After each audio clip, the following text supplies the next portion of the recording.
Imagínate que vos te vas a conocer una ciudad como Nueva York, por ejemplo. Y vos te toca un guía que no conoce la ciudad. Pero con toda la intención el tipo te quiere hacer conocer Nueva York. Vos lo agarrás de la mano al tipo y el tipo va entrando en cada callejón y dice, mirá, acá hay un café, vamos a tomar un café. Mirá, acá este es un edificio famoso seguro, hay mucha gente en la puerta, vamos a entrar acá. Bueno, ese es un guía con buena voluntad, pero sin concepto pedagógico. Ahora, un buen guía sería cuando el tipo sabe a dónde tiene que llevar, sabe a dónde te tiene que, cuáles son los edificios más importantes de la ciudad, y te lleva directo a ese lugar. Entonces, a mí me parece que el rol del profesor está más como acompañante o como guía que como el tipo que únicamente tiene la llave para abrir el edificio, el Empire State, que estamos hablando, pasear en Nueva York, ¿no es cierto? Yo tengo la llave, entonces vos vas a entrar si yo te abro la puerta. Si no te abro la puerta, no entras. No. Para mí, la cuestión es llevarlo hasta la puerta, invitarlo a pasar, y el alumno hace su experiencia. Entonces, ha cambiado en ese aspecto para mí el rol del músico, del docente. Por lo tanto, al tanto cambiar el rol del alumno como el rol del docente, la pedagogía, la técnica pedagógica, ya sea de la trompeta o de cualquier otro instrumento musical, hablemoslo en general, ha ido cambiando también. ¿Por qué? Imagínate que hace unos años era muy difícil conseguir los métodos. Era muy difícil conseguir los métodos. Entonces la gente dependía del profesor para lograr acceder a un determinado método de trompeta, a una fotocopia, a un estudio, a una partitura. En este momento, nosotros tenemos acceso, gracias a la tecnología, a todos los métodos que se inventaron jamás, eternamente. Hace poco, en uno de los grupos que hemos armado de trompetistas, una de las chicas subió un archivo tipo global, donde había, no sé, 50 terabytes de libros de trompeta. Bueno, es como si fuera la biblioteca de Alejandría de la trompeta. Eso existe de hace un tiempo a esta parte. ¿Qué significa? Que la tecnología vino a cambiarnos la manera que nosotros estudiamos, aprendemos y enseñamos. ¿Qué significa esto? Que va a haber que adaptarse un poco a eso, tanto los alumnos como los profesores. Es muy probable que los alumnos se adapten antes que los profesores, por una cuestión generacional. Porque a los viejos nos cuesta un poco adaptarnos a los cambios tecnológicos. Siempre estamos como pensando que lo que hicimos antes estaba mejor que lo que viene. Los chicos ven de otra manera la cuestión tecnológica, entonces se adaptan más rápido. Yo me acuerdo que mi viejo nunca aprendieron a manejar la videocasetera. Entonces, cada vez que quería ver una película, me pedían a mí que yo le instale. Bueno, lo mismo pasa con la internet, con el WeTransfer, con la transferencia de archivos, con el Zoom, con el... ¿Qué les quiero decir con esto? Que habrá que tomarse su tiempo como trompetista en investigar, en meterse en la tecnología, en mejorar las conexiones, en mejorar los dispositivos, porque esto que estamos viviendo en este momento, el coronavirus, llegó para quedarse. No hablo del coronavirus, que espero que lo antes posible se desarrolle la vacuna o lo que haya que hacer para que no exista nunca más, ojalá, como la peste bubónica o la viruela, ¿no es cierto? Sino hablo de la tecnología. Este tipo de interacciones llegó para quedarse.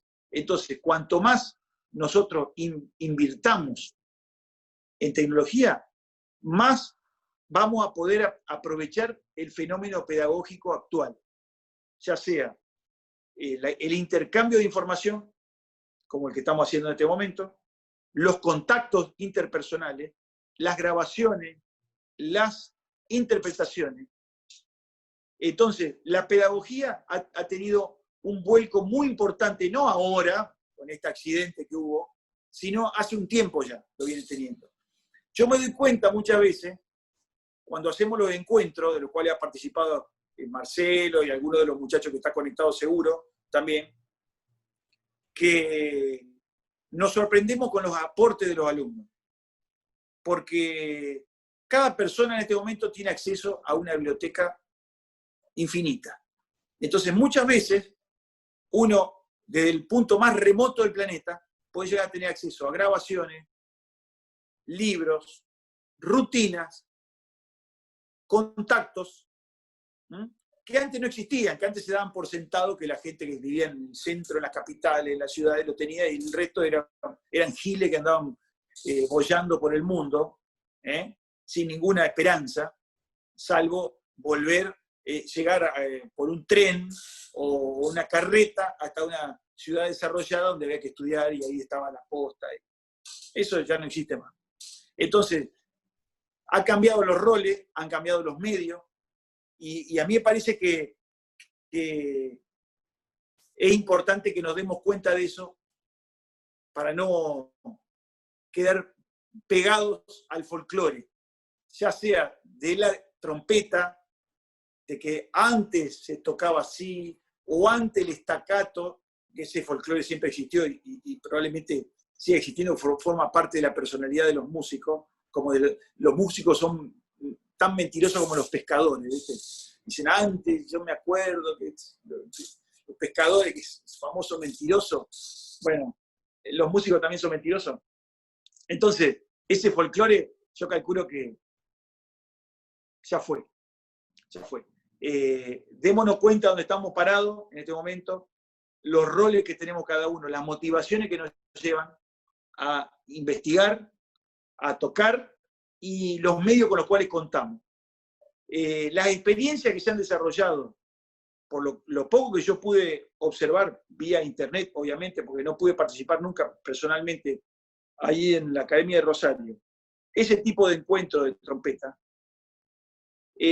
no es que esto lo inventaron ustedes y ahora se da. Eso podría haber estado desde siempre.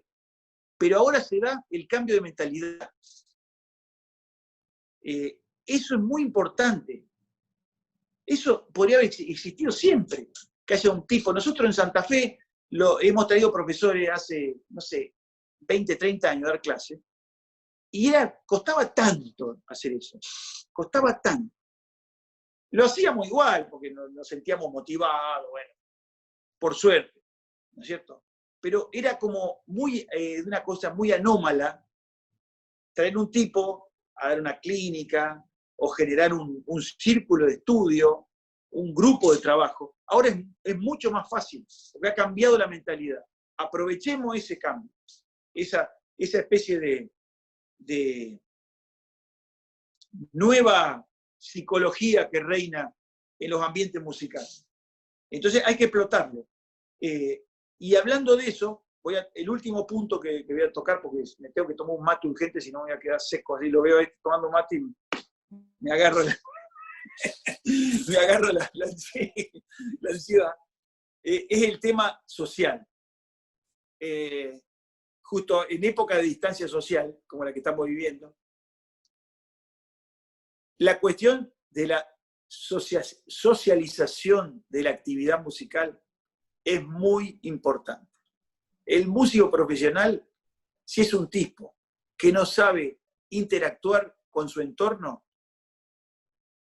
yo le aconsejaría que busque otra profesión, que se dedique a otro tipo de actividad, que se transforme en youtuber, que es muy rentable, hay tipos que han tenido mucho éxito, millonarios, pero la música profesional en este momento, y hace muchos años a esta parte, es un fenómeno social.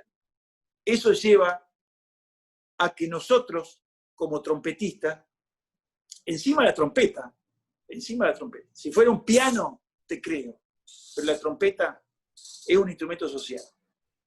Si nosotros, como músicos trompetistas, no sabemos interactuar con nuestros colegas, con nuestra fila, con nuestros directores, con nuestros socios musicales que puede llegar a ser el brass, o la orquesta en general, o nuestros compañeros de ruta, que puede ser los músicos del conjunto que integramos, quinteto, cuarteto. Evidentemente, de nada sirve estudiarse toda la escala, todos los agudos, todos los pianísimos, los solos de orquesta, si en el momento que lo tenemos que tocar no sabemos dónde estamos sentados, en qué ambiente social nos estamos moviendo. Si no tenemos las herramientas sociales desarrolladas. Y en eso tiene mucho que ver las motivaciones. ¿Para qué estamos sentados ahí y con quién nos relacionamos? Porque de nada sirve estudiarse 400 horas el solo de cuadro de una exposición de la trompeta, si al momento de tocarlo, de comenzar el concierto, uno tiene desconfianza hasta de su propia sombra. El tipo que tiene sentado al lado, el tipo que tiene sentado adelante, el tipo que tiene atrás, el director, el público, todos son enemigos. Si uno no puede llegar a establecer las relaciones claras, sociales, los conceptos que uno tiene de las personas que lo rodean, está listo. Más vale si busca otra actividad. Que ni intente transformarse en un trompetista profesional o en un performer, sería, en un artista performer. Ya sea como solista de jazz. O sea, ¿qué le quiero decir con esto? Que los códigos sociales son muy importantes. Se me ocurre pensar en un código social de hace mucho tiempo atrás, que era tan importante, estar bien vestido y llegar al horario. Está bien, es un código, ¿sí? Que actualmente hoy se cumple y es necesario, obviamente, que los músicos estén en el lugar correcto, en el momento correcto y con el aspecto correcto. Bárbaro. Ahora, con eso solo no alcanza. Y con haber estudiado el solo 450.000 veces de la mejor manera posible, tampoco alcanza. Entonces, es un cúmulo de cosas que hacen que el tipo se sienta bien en el momento que está viviendo. Para eso, vuelvo a repetir, y ya para terminar, hay que retrotraerse a las motivaciones originales. ¿Qué estamos tocando? ¿Por qué estamos tocando? ¿Y cuál fue el momento en el cual a nosotros se nos prendió la llama de la trompeta? Cuando aclaremos esas cuestiones, el cómo lo vamos a hacer, cualquier tipo que esté tocando con buena onda te va a poder explicar y ya está. Así que bueno, muchachos, he hablado mucho. Quisiera que ahora Fabricio, que lo veo en pantalla ahí, me tire alguna onda, alguna cuerda para arrancar a conversar. Muchas gracias, Pedro. La verdad que súper interesante todo lo que nos fuiste contando. Yo creo que ahora podrían ir levantando la mano quien tenga preguntas, y hacemos una ronda de preguntas y respuestas. ¿Te parece, Pedro? Dale. Pedro. Ahora, ¿cómo va, Santiago? ¿Qué tal? ¿Todo bien? Todo bien. Bueno, primero que nada quería agradecerte por toda la cantidad de experiencias y conceptos increíbles que acabas de transmitir. Me gustaría hacer una pregunta un poquito más puntual en cuanto a la técnica. Yo creo que la mayoría te conocemos y sabemos que sos un tipo que se desarrolla en muchísimos estilos, tanto como la música clásica y el jazz, por ejemplo. Quisiera preguntarte cómo a lo largo de tu rutina diaria o del tiempo que usás para estudiar en un día, usás, digamos, para mechar cada uno de los distintos estilos que... Sí, está bien, bárbaro. Esa pregunta es medulosa y aún hoy yo me la tengo que hacer todas las veces que tengo que encarar un laburo. ¿Por qué? Porque realmente son materias diferentes. O sea, hay una materia en común que es la trompeta, obviamente, ¿cierto? El calentamiento, la digitación, el sonido, el ataque, todo eso son materias comunes. Eso uno que estudia jazz y el otro estudia música. Eso es para todo el mundo, es la misma. Lo que cambia son los contenidos en el sentido del repertorio, el concepto artístico. Y ahí donde viene el compromiso, y que es bastante difícil de resolver, y es una lucha eterna que uno tiene, porque tiene que como atender viste, como desvestir un santo para vestir otro, decían los viejos antes, ¿viste? ¿Por qué? Porque vos tenés que atender un compromiso sinfónico mientras estás componiendo tus propios temas, o estás haciendo tus propios arreglos, o estás generando tu propio solo improvisado, por ejemplo. Cuando hablo de generar un solo improvisado, por ahí la gente dice, ¿cómo? ¿No improvisa? No, perdonad. El tema es así. El improvisador tiene que estudiar. A la par que toca, el otro estudia el solo de cuadro, de la quinta de mal. El improvisador estudia su técnica de improvisación. Que después, al momento de tocar, algunas cosas le vengan a los dedos de manera espontánea, es genial. Ese es el fenómeno de la improvisación. Pero uno tiene que estudiar ambas. Entonces, la salida que yo encontré es haciendo una terrible elección día por día, o digamos, semana, si queremos ser un poco más generosos, en cuanto al compromiso. Es donde se prendía fuego el barco. ¿Me entendés?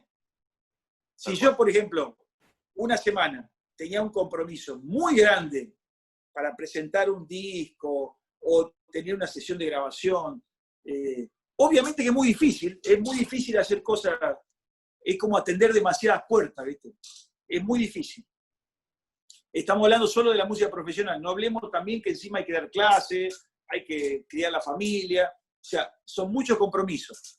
Pero bueno, cuando uno lo hace con ganas, es como que se motiva un poquito más. Sí, con respecto a eso, tenés que seleccionar un poco los objetivos. A mí particularmente me ha resultado seleccionar los objetivos de la semana.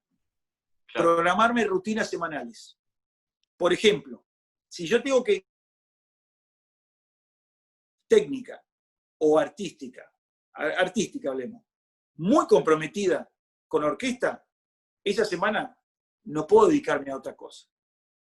No puedo estar, salvo mi momento de descanso intelectual o físico, me puedo llegar a poner a analizar solo, a escribir música. Eso lo podemos hacer en una etapa distendida, pero no a sacarle tiempo a lo que me está demandando el compromiso real, que me compromete física e intelectualmente, ¿me entendés? Entonces he tenido que dedicarle semanas a una cosa o a otra, según el compromiso.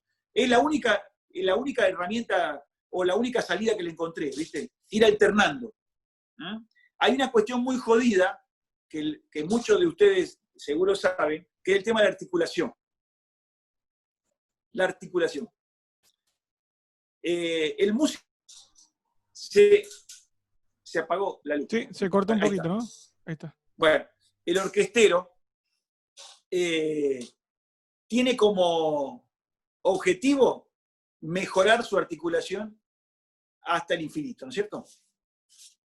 Nosotros tenemos un trabajo de articulación que hacemos para poder tocar música clásica, para poder tocar música de cámara, para poder inclusive grabar como sesionista, que tenemos que mejorar la articulación al extremo. Eso, en un punto, se transforma en una especie de debilidad a la hora, por ejemplo, de tocar, estoy pensando, un solo de jazz. ¿Por qué? Porque el jazzero tiene una articulación tan cambiante y tan personal que lo hace como identificable por ahí. No sé si usted me entiende lo que estoy diciendo. Es un compromiso realmente. Es difícil de que un tipo esté saltando. Evidentemente la cabeza tiene muchos recursos que uno no conoce realmente, de cómo adaptar la lengua o la pronunciación de la nota, que sería la articulación, según el contexto que lo rodea. Pero de la misma manera que nosotros hablamos de una manera en familia, de otra manera en el grupo de los muchachos, y de otra manera en el club, y de otra manera en la orquesta, y de otra manera cuando estamos en la cancha, hablamos de otra manera, ¿m? De la misma manera tenemos que cambiar nuestra manera de ejecutar la trompeta. Esa es la única razón, o la única herramienta que yo pude descubrir de cómo adaptar la articulación. ¿Por qué? Porque nosotros podemos escuchar músicos clásicos tocando jazz, nota por nota los solos de los artistas famosos, y dan asco. Dan asco. O sea, en el buen sentido estoy hablando.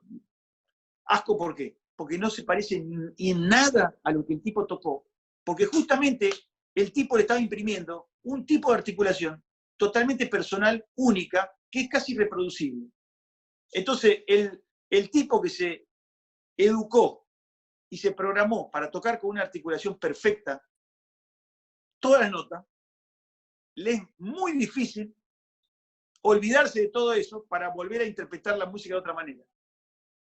El trabajo para mí está en una cuestión, digamos, de afinidad, de escuchar, de reproducir la manera que nosotros, de la misma manera que nosotros hablamos un idioma extranjero.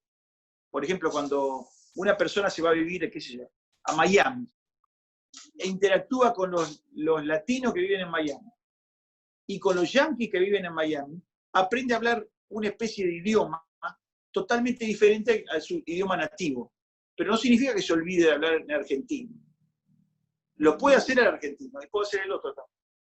Entonces, hay una cuestión de familiaridad que hay que aprender a manejar. Por ejemplo, hay una cuestión de familiaridad que se tiene que dar gracias a la escucha de los discos, gracias a la escucha de los artistas. Ni hablar de la interacción cuando uno va a ver a un tipo que toca. Obviamente eso es mucho mejor. Ahora, esa especie de cercanía que se produce, esa reproducción que nosotros hacemos de los sonidos, tiene mucho que ver con la interpretación, con la formación artística. Entonces me parece que ahí está un poco la clave, la persona que puede hacer una cosa o la otra. No es para cualquiera, no es para cualquiera. Ahí, por eso, Santi, yo lo sufro, trato de resolucionarlo, cada día es una lucha. Así que, no sé si le contesté a Santiago, ahí me parece que se fue de la pantalla. Sí, ¿estás, Santi? Sí, perfecto. No, la verdad que está buenísimo. Bueno, decime, no, porque, por ejemplo, si vos tenés que tocar, vos te interesa, por ejemplo, un solo de Miles Davis. Sí. Tenés que articular como Miles Davis. Si no, sí, no o viceversa. nada. Hay muchos casos, por ejemplo, el otro día, por ejemplo, yo vi un video así de Arturo Sandoval, Sí. que el tipo se tiró a la pileta a tocar el solo de la Quinta de Mahler, por ejemplo. Y realmente sabemos que Arturo Sandoval es una de las bestias de la trompeta Claro, del momento. pero él, por realmente ejemplo, es probable que no, o que no lo sienta, que lo haga solamente de una manera deportiva. Claro, bueno, ¿Viste? creo que ese era el objetivo del video también, ¿no? Claro, y ahí es donde lamentablemente el artista empieza a perder el norte. Sí. Estamos hablando es como, vos imaginate Picasso pintando el emblema de eso, ¿viste? Eso, que son dos círculos así con la palabra eso, o Shell, y el tipo lo hace más rápido que nadie, porque mire, yo soy Picasso, dice, pero yo puedo pintar eso, y lo pinta, ¿viste? ¿A vos te parece? Tal cual. Es como que la gente por ahí pierde un poco el norte, ¿viste? O lo hace como un malabar. ¿Qué necesidad? O capaz que lo siente y el tipo lo hace honestamente. Y bueno, ahora el resultado artístico hay que ver a quién lo juzga, para qué, en qué situación, ¿viste? Hay que tratar de tener un poco de cuidado con eso, ¿viste? Porque por ahí querer tocar todo, qué sé yo, es muy difícil. Sí, la cuestión es me parece ser fiel a la esencia de cada auténtico, uno. ¿qué auténtico? A ese momento que vos mencionabas antes, ese momento fundacional de por qué uno eligió tocar. ¿Por qué elegís tocar? ¿Qué música te gusta tocar a vos? Y ser fiel, por ejemplo, una cosa que yo descubrí, fíjate, que a mí me gusta tocar la trompeta. ¿En qué sentido? Claro, yo descubrí, después de mucho analizar, porque a uno le gusta, a mí me gusta la música, al otro me gusta tocar jazz, al otro me gusta tocar la sinfónica, uy, qué linda la orquesta, yo quiero tocar ahí, ¿viste? A mí, yo descubrí que me gusta tocar la trompeta en el sentido de investigación del instrumento, me gusta probar boquilla, me gusta probar ejercicios nuevos, o sea, me gusta tocar la trompeta. Yo lo descubrí con el tiempo eso, porque al principio lo hacía por otra cosa, ¿me entendés? Lo hacía con un objetivo, tenía que aprender a tocar por esto, o por aquello, ¿viste?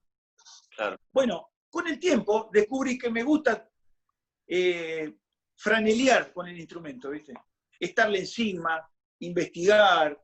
Ahora, claro, pero por ejemplo después me dicen, che, ¿qué boquilla usás? ¿Qué sé yo? La que me viene bien, la que estoy más cerca en este momento, ¿viste? Claro. O sea, no estoy como enloquecido con un equipo, ¿viste? No, para nada de eso. Mientras venga bien para lo que tengo que hacer en ese momento, bárbaro. Es como una motivación extra que tengo, eso de que me gusta investigar los libros, me gusta encontrar, por ejemplo, si un muchacho aparece con un libro nuevo, préstamelo, o me lo consigo, o le saco una copia, y lo quiero, este verano lo voy a leer, ¿viste? Es una cuestión de deporte, ¿no? Nada deportiva. Lo descubrí con el tiempo eso. Bueno, seguimos con más preguntas, Pedro. Dale. Lo tenemos a Gracias, Pedro. Claudio Prieto. Bueno, mira, yo vos sé que estaba apuntando las cuestiones medulares que vos planteaste, el qué y el por qué. Ajá. Y tenés Me mucha parece razón. que ahí está la base Sí. de todo. Tenés mucha razón, porque si yo te digo lo que yo soy ingeniero agrónomo. Ajá. Y entonces digo, claro, mis viejos me pusieron a la facultad y me dicen, tenés que estudiar agronomía. Y me pasó algo parecido a lo que te pasó a vos, porque vos te debés acordar seguramente del programa de Tato Bores, que Ajá. Tato Bores tenía la cortina musical de Qué maravilloso mundo, de Luis Sí, Armstrong, en su momento. Sí. Y bueno, a raíz de ese tema, en su momento me compro un cassette. Ajá. Entonces iba en el auto, ¿viste? Y escuchaba Qué maravilloso mundo, y después rebobinando, Qué maravilloso mundo, nada más. 1000 veces. 1000 veces. 1000 veces. Ese cassette terminó tirado en algún lado. Pasaron los años, un día mirando televisión, porque bueno, todo esto viene DirecTV, ¿viste? Empieza toda una movida distinta. Veo un concierto de jazz con un trombonista y un trompetista, dos negros, me sacaron de la nuca. ¿Qué hice? Fui volando a buscar el CD, y ahí me lo escuché todo, o sea, lo escuché completo, con los otros temas, Hello Dolly, bueno, y un montón de otros temas. Bueno, nada. Y ahí dije, esto es lo mío, yo necesito una trompeta. O sea, te enamoraste del instrumento a través de la música. Sí, no. Aparte, la piel de los tipos. Sí. Entonces, ¿qué hice? Yo estaba padeciendo en ese momento de fobias, o sea que yo no iba a ningún lado. Estaba aislado. Sí, me puse en contacto con unos amigos, un amigo que tenía en Pergamino, me consiguió una trompeta que era una Amati, me acuerdo. Me la trajo, y tenía en casa la trompeta, no tenía la puta idea de cómo se tocaba. Así que, ¿qué hago ahora?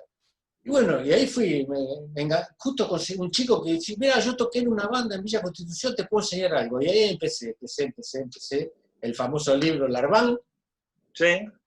y hasta el día de hoy, exacto, la Biblia.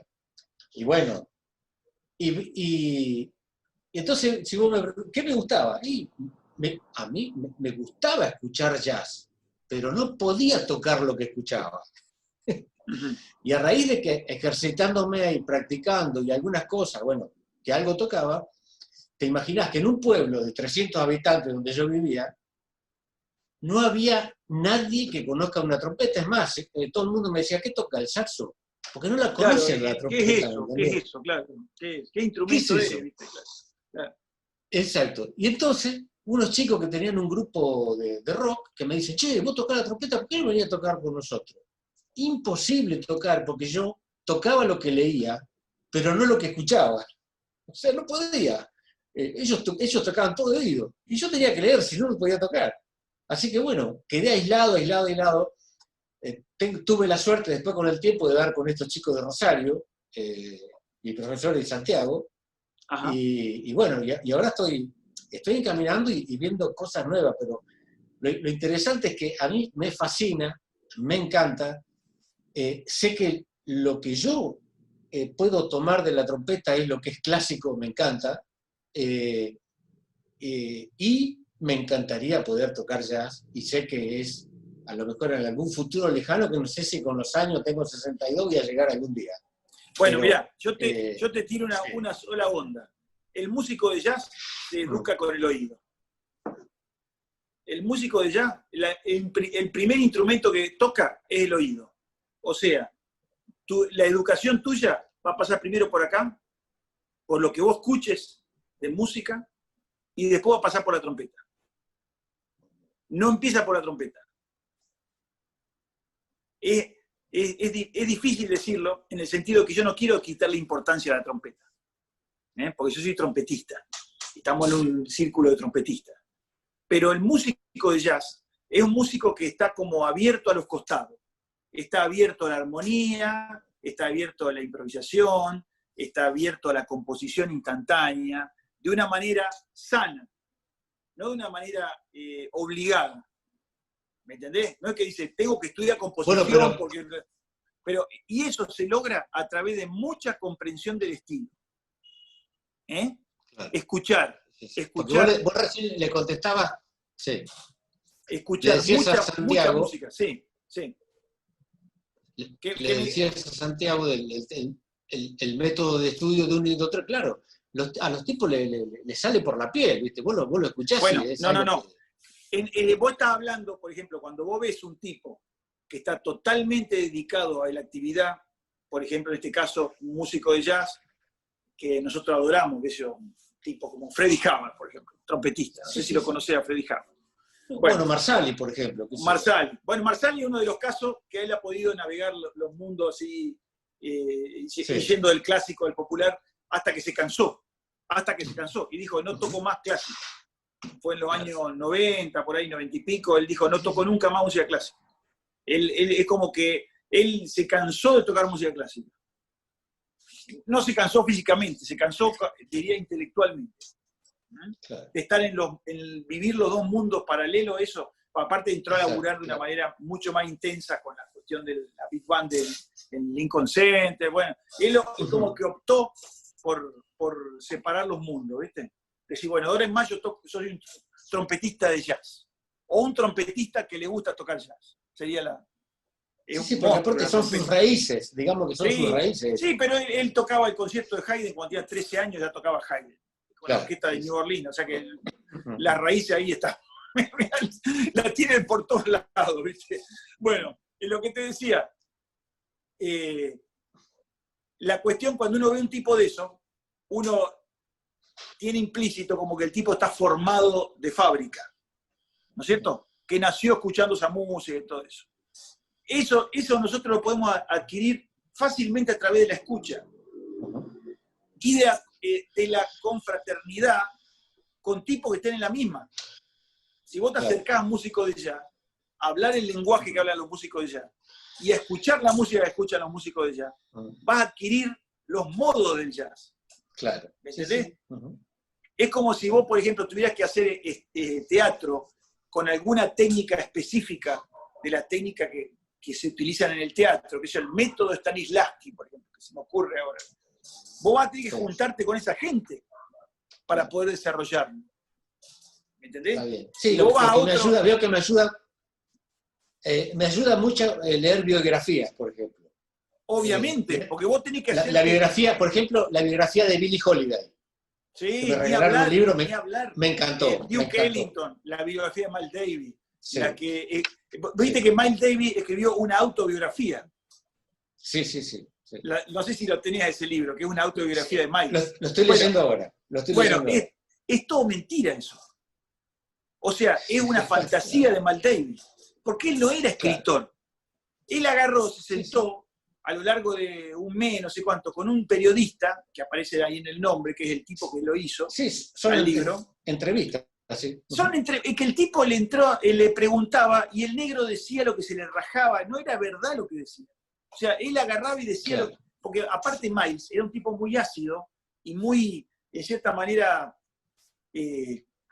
viste, raro. Sí, muy cortante, muy chocante.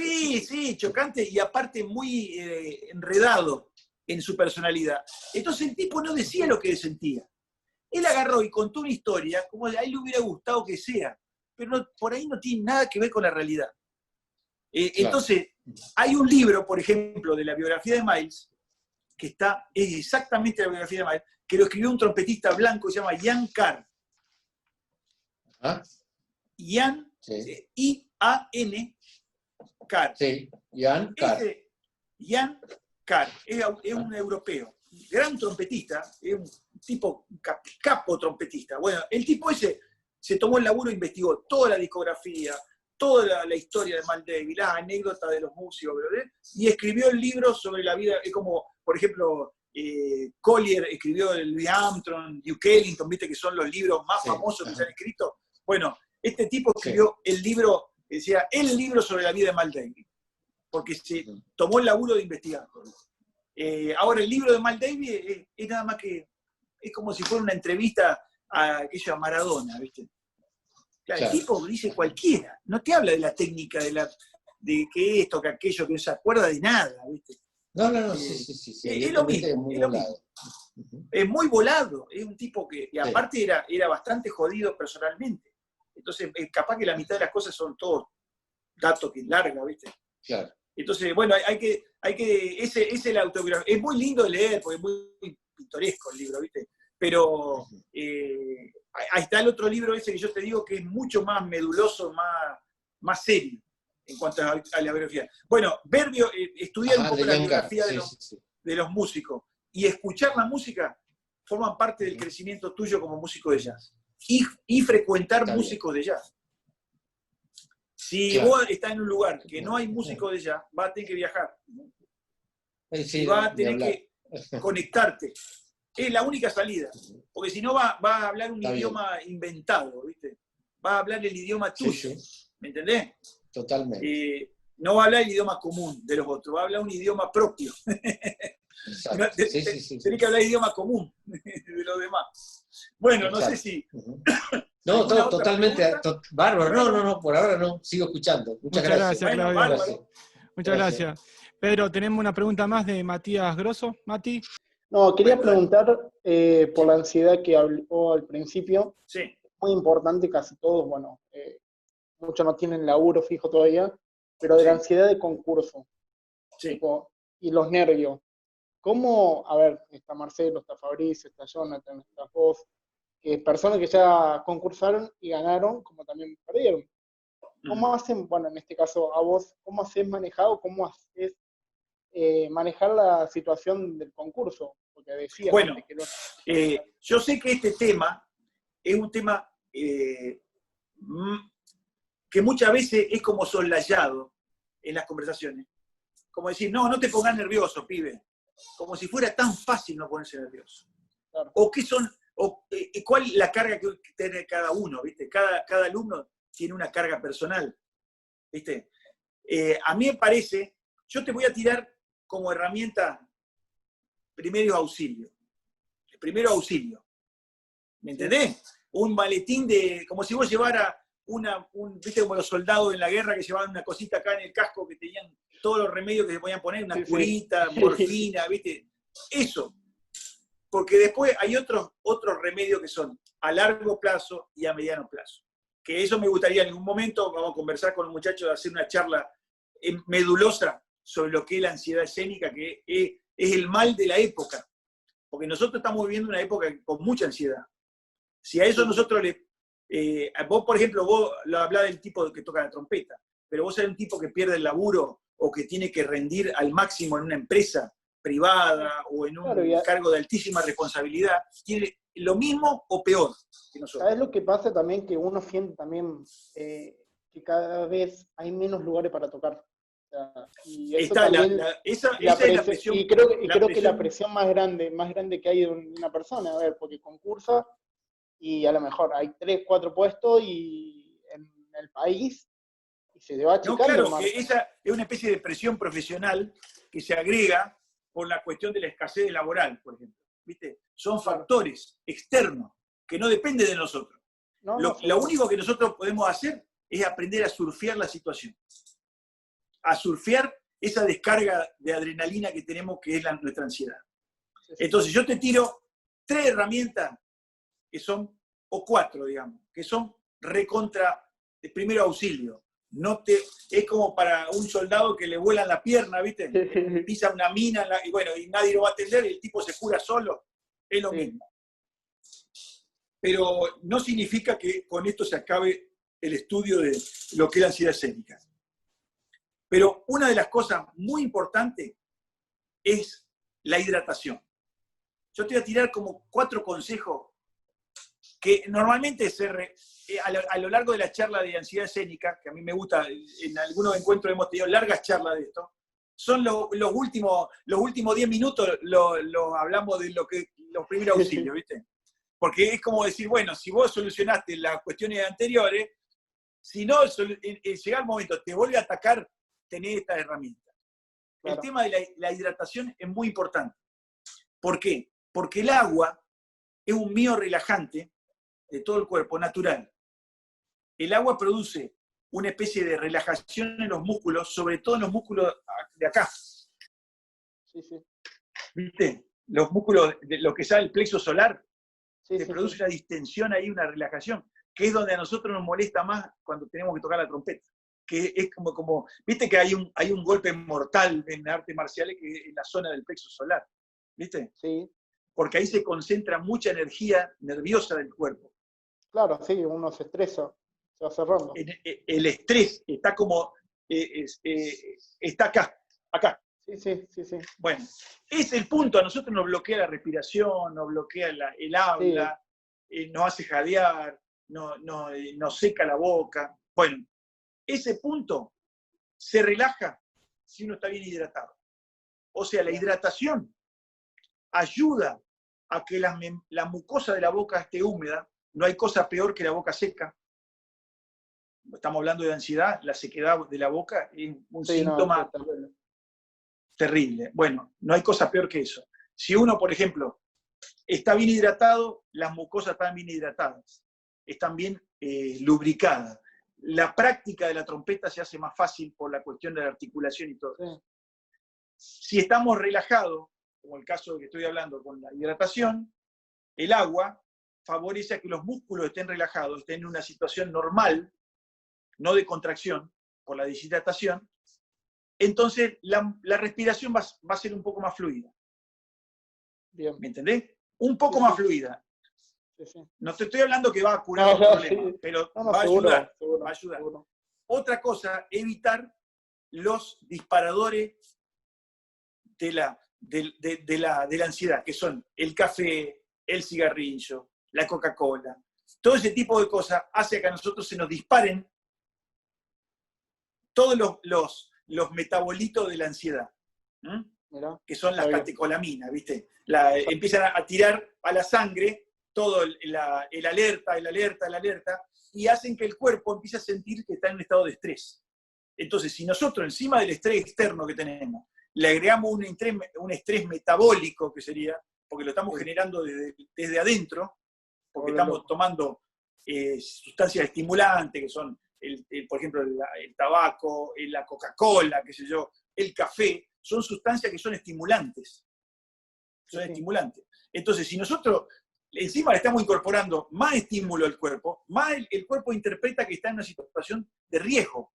Entonces dispara todos los mecanismos del riesgo, que es, se achica, corta la respiración, o sea, la hace más apretada, te seca la boca, te dilata los ojos, o sea, hace todo el mecanismo del estrés.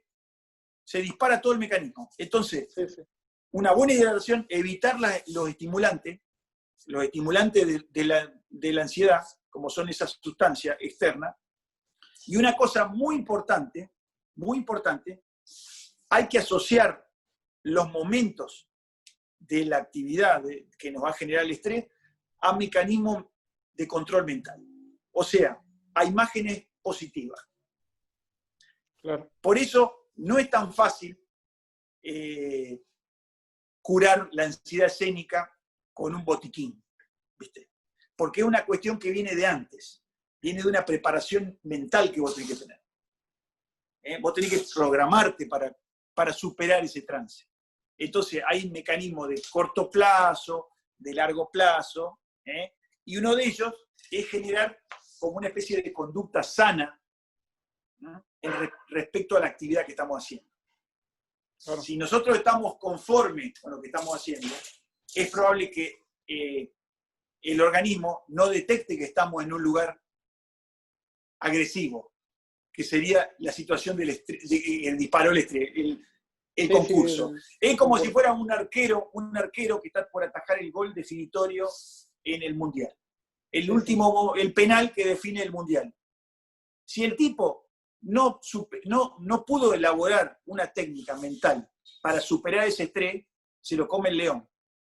Sí. Vos imaginate, o la presión del tipo que está por patear el penal, o el tiro libre, es la misma. El mundo entero está detenido por la decisión de un tipo, el resultado técnico de un tipo. Entonces, si ese tipo no pudo elaborar un mecanismo mental para superar esa presión, cae en el vértigo de la ansiedad. Entonces, hay otro de los conceptos rápidos que vos podés llegar a hacer, que es el control de la respiración. Sí, ese me lo dijeron.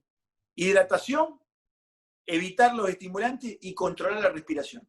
La respiración más sana que puede hacer en el momento que atacan las mariposas, ¿viste? En el estómago, es por la nariz. Evitar la sobreestimulación de la respiración. Vos tenés que como que poner un freno. Entonces tenés que empezar a respirar por la nariz. Lentamente, inspiraciones y expiraciones lentas por la nariz, siempre con nuestra respiración favorita, que es la respiración abdominal, ¿viste? La diafragmática. Bueno, ahí, trabajando ahí, con el hombrito caído, más duro que gato de yeso, como dicen, en el momento que trabajar la respiración lenta para bajar el pulso cardíaco. Ese es un ejercicio del yoga. Eso viene del yoga. Si uno es del yoga, ¿viste? Si uno tiene alguna práctica de yoga asociada, viene muy bien, porque el yoga,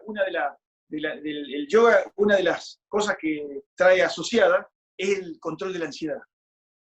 ¿Viste? Entonces, si uno puede incorporar un poco de eso, cualquier ejercicio que haga le va a venir bárbaro. En el caso de la respiración, por la nariz, lenta, inspiraciones, expiraciones, contando los pulsos. 2 pulsos, 4 pulsos, reteniendo un poquito, alargando, todos los ejercicios que conocemos que se hacen, por ejemplo, que están en el libro Stamp, en el James Stamp, hay varios libros, hay varios ejercicios de respiración, que son los son todos yogas. En vez de hacerlo con la boca, como lo hacemos normalmente. Claro, ¿por qué? ¿Por qué no la boca? Con la nariz, porque la boca te seca la mucosa. Y también cuando entra y sale el aire. Claro, pero cuando entra y sale el aire por la boca, te seca la mucosa, que es lo que estamos evitando, que se nos seque la boca. Otra herramienta sencilla es tener una botellita de agua cerca. ¿Me entendés? Porque uno con eso va humectando. No te va secando. Sí.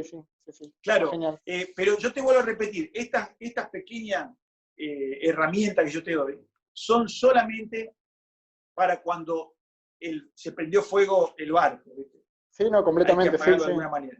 Seguramente. Pero hay que trabajarlo seriamente antes. No, sí, a ver. Prepararse. Es uno de los mental, que... Sí, y estar consciente de lo que va a hacer. Por ejemplo, bueno, yo estuve trabajando con Alejandro Vega, el pájaro Vega, no sé si lo sentiste nombrar. Sí, cómo no. Y él me decía que a la hora de concursar concursar, hay que tratar de pensar solamente, confiar en uno mismo. Y él decía, yo puedo y yo debo. Siempre esa frase como... Claro, son técnicas de como control agarrar mental, de y motivación. Claro, y ponerse al frente y yo puedo, yo debo. Entonces es como que agarrás y te pones ahí, yo puedo y yo debo. Antes de tocar, una respiración, también como me decía, ¿Sí? siempre tomarlo relajado, como que no hay nadie, solamente disfrutar tocar. Por ejemplo, hay una famosa técnica, dice, imaginarse el auditorio desnudo. ¿Viste? Es como cuando uno va a rendir un examen a la universidad y dice, imagínate que los profesores están todos desnudos, entonces vos le perdés el respeto y rendís de manera distendida. A mí me parece que hay algo más interno, ¿no? Que está en las imágenes positivas que vos te creas en tu cabeza referido a la actividad que vos estás haciendo. Claro. O sea, es como que tenés que curar antes de que aparezca.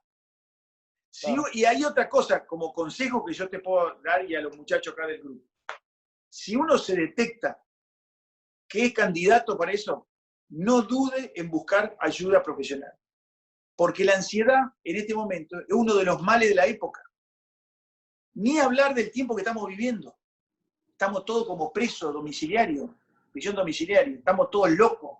Entonces, si encima de la carga que nosotros tenemos en la vida diaria, la escasez de laburo, el riesgo laboral, la competencia dentro de los laburos, encima de eso, le agregamos condiciones familiares, condiciones personales, presiones heredadas, ¿viste? Por el maestro, pibe, no me vaya a fallar.